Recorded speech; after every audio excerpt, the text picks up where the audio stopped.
Yellow महानगरपालिका सचिव नेकगु स्थापना दिवस हंगुदु बुधबार विशेष ज्याजो दथि महानगरपालिका स्थापना दिवस हंगुखा ज्याजोले प्रधानमन्त्री सुशीला कार्की देयात संविधान सम्मत न्याकेत निर्वाचनीय विकल्प मधुगथासे सरकार सुशासन व निर्वाचन निगु मुख्य एजेन्डा केन्द्रित ज्यायाना चुङ्गु ताबियाना दिल नेपालकै जेठो स्थानीय तहको रूपमा रहेको ललितपुर महानगरपालिका स्थापनाको 107 वर्ष पूरा गरेको यस सुखद अवसरमा नगरवासीहरू, जनप्रतिनिधिहरू, कर्मचारीहरू लगायत सम्बद्ध सबैमा हार्दिक बधाई तथा शुभकामना व्यक्त गर्दछु। ललितपुर उमेरले मात्र जेठो छैन, कलात्मक सम्पदाहरूमा पनि जेठो छ। खास गरी पाटन आफैमा नेपाली सभ्यता र सौन्दर्यको जीवित सङ्ग्रहालय हो। यहाँका प्रत्येक वास्तु सम्पदामा देवत्व मुस्कुराउँछ। यहाँका पुर्खाहरूले छाडेर जानुभएका सम्पदाहरूमा श्रद्धा, साधना, संस्कृतिका सजीव अभिव्यक्ति छन्। यहाँका मन्दिर, विहार र ढुङ्गेधाराका प्रत्येक इँटा, पत्थर र धातुका कणमा विश्वास र आस्था मिसिएको छ। यहाँका झ्याल, ढोका, टुँडाल, गजुर र तोरणहरूले पुर्खाको सिप र सौन्दर्य चेत बोल्दछन्। यहाँका पौवा र थान्काले देशको सिमाना भन्दा निकै परसम्म मितेरी साइनो गाँसेको छ। बौद्ध र हिन्दू परम्परा यहाँ एक अर्कासँग हातेमालो गर्छन्। विहार र मन्दिरहरू केवल पूजा स्थल मात्र होइन, शिक्षाका धरोहर पनि हुन्। त्यसैले ललितपुर एक ऐतिहासिक कालदेखि नै ज्ञान, धर्म, सहिष्णुताको केन्द्र रहँदै आएको छ। यी धरोहरहरूको संरक्षण, सम्वर्धन, पुनर्निर्माणमा यहाँको स्थानीय सरकार र समुदायले गरेको अथक प्रयास प्रशंसनीय छ।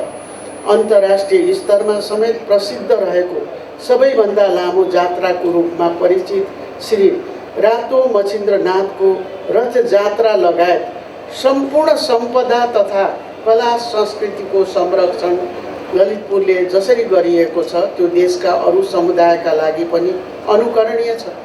यसै क्रममा ललितपुर महानगरले सम्पूर्ण नेवार समुदायमा लोकप्रिय खाद्य परिकारका नाममा मनाइने यमरी पुन्नीलाई राष्ट्रिय अमूर्त सांस्कृतिक सम्पदामा सूचीकरण गर्न मुख्य भूमिका निर्वाह गरेको स्मरणीय छ र यसलाई युनेस्कोमा समेत सूचीकरण गर्न सफलता प्राप्त होस् भन्ने मेरो शुभकामना व्यक्त गर्न चाहन्छु।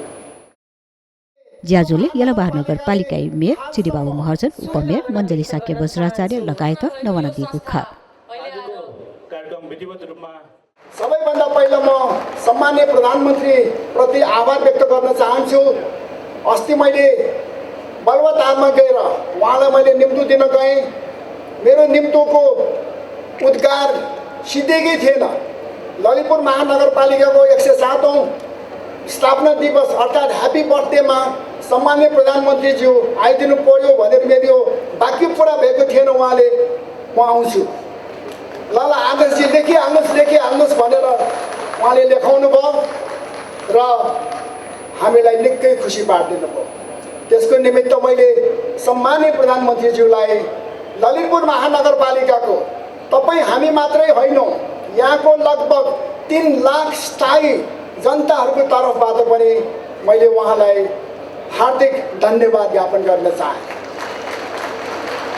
र माननीय गृहमन्त्रीज्यूलाई पनि धेरै धन्यवाद। उहाँ पनि मैले टेलिफोन गरेको मेरो शब्द त्यहाँ सिधिएको थिएन, मेरो सेन्टेन्स पुरा भएको थिएन। उहाँले हुन्छ मेरो साहब म आउँछु भन्नुभयो र आइदिनु भयो। खासै कुरा त पूर्ववक्ता साथीले भनिसक्नुभयो, तर ललितपुर महानगरपालिकामा चाहिँ अहिले सम्भवतः मैले 107 वर्षसम्मको चाहिँ इतिहास मैले पल्ट्याएर हेर्न मलाई कठिन छ, गाह्रो छ। तर म चाहिँ धेरै वर्षदेखि म चाहिँ 3 पटक वडा अध्यक्ष पनि भइसकेको, अब दोस्रो कार्यकालको मेयर पनि भइरहेको अवस्थामा यो बिन्दुसम्म आउँदाखेरि यो महानगरपालिकामा जनप्रतिनिधिहरूको बिचमा यतिको मिलाप कहिले पनि थिएन र कर्मचारी मित्रहरूसँग पनि। जस्तै अहिले हाम्रो रेखादास श्रेष्ठजी प्रमुख प्रशासकीय अधिकारी हुनुहुन्छ। उहाँको नेतृत्वमा हाम्रो जति पनि कर्मचारी मित्रहरूको सहयोग छ यो पनि एकदमै अतुलनीय छ, अति राम्रो छ। जनप्रतिनिधि र कर्मचारी मित्रहरूको मित्रताको जुन फ्युजन छ त्यो फ्युजनको कारणले गर्दाखेरि ललितपुर महानगरपालिकाले लगभग प्रत्येक दिन जस्तो हामीले एउटा न एउटा नयाँ कार्य गर्न चाहिँ हामी सफलीभूत हुँदै आइरहेका छौँ। हाम्रो सुरुवात नै सफा गर्नको लागि भएको कारणले सफालाई हामीले हाम्रो गरिमाको रूपमा लिएका छौँ।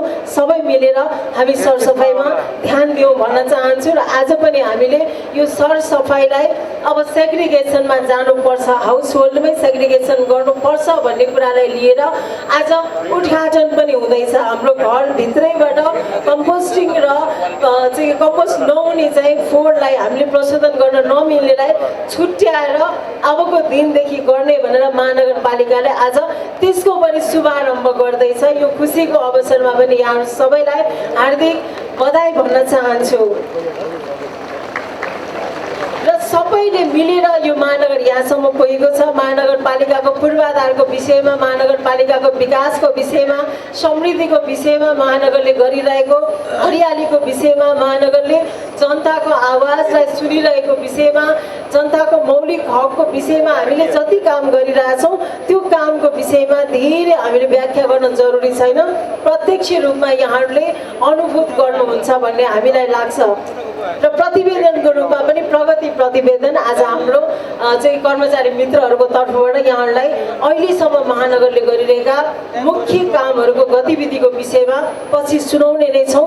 स्वागतमा हामीले लामो बोल्नु ठिक हुन्न भनेर प्रगति प्रतिवेदनलाई चाहिँ पछि राखेका छौँ, यहाँहरूलाई त्यो अवगत नै गराउनेछौँ।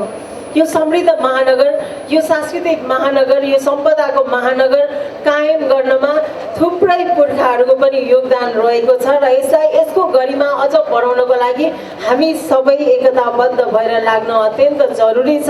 र सम्माननीय प्रधानमन्त्रीज्यूलाई पनि म के आग्रह गर्न चाहन्छु भने हामी सरसफाइको काम गर्न चाहन्छौँ तर त्यसमा चाहिँ सङ्घीय कानुनले या थुप्रै कुराहरूले बाधा अर्चनहरू भइरहेको छ। त्यसकारण आजको मितिदेखि यहाँले गर्न मिल्ने हदसम्म सहजीकरण गरिदिनु हुनेछ महानगरपालिकालाई सफा राख्नको लागि, कार्यान्वयन गर्नको लागि भन्ने पनि आशा अपेक्षा पनि गर्न चाहन्छु। ज्याजोले तिथि लागा योगदान ब्यादी पिन्त महानगर गौरव सम्मान पाखे पुरस्कृत यागु खासा केरा महानगरपालिका उत्कृष्ट ज्यायापी कर्मचारी चेतना पुरस्कृत यागु खा। नगरपालिकाको विकास सम्भव रहेको छ।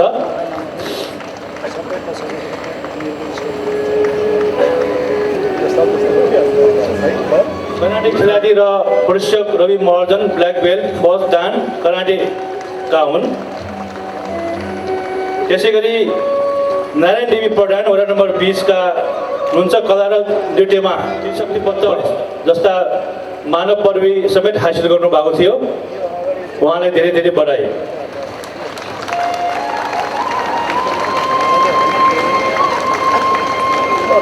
त्यसै गरी बाबुराजा देउला वडा नम्बर 19 उहाँ 4 गोल योगदान पुर्याउनु भएको छ।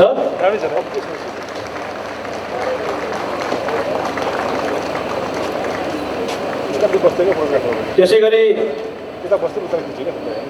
नारायण किलम्बु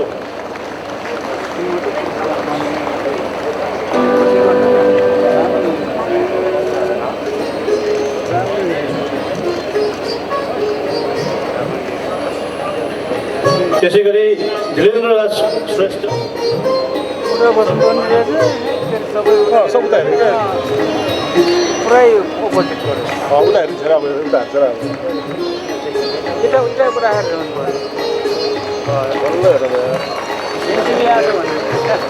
त्यसै गरी सरसफाइ अभियानहरू सुरु गर्नु भएको छ।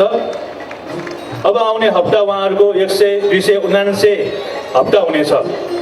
तसर्थ उहाँलाई पनि ससम्मान ललितपुर महानगरपालिकाले गरेको छ। भन्दा थोरै हाम्रो शिर उत्सव बनाउनु भएको छ र अहिले उहाँ अध्ययनको सिलसिलामा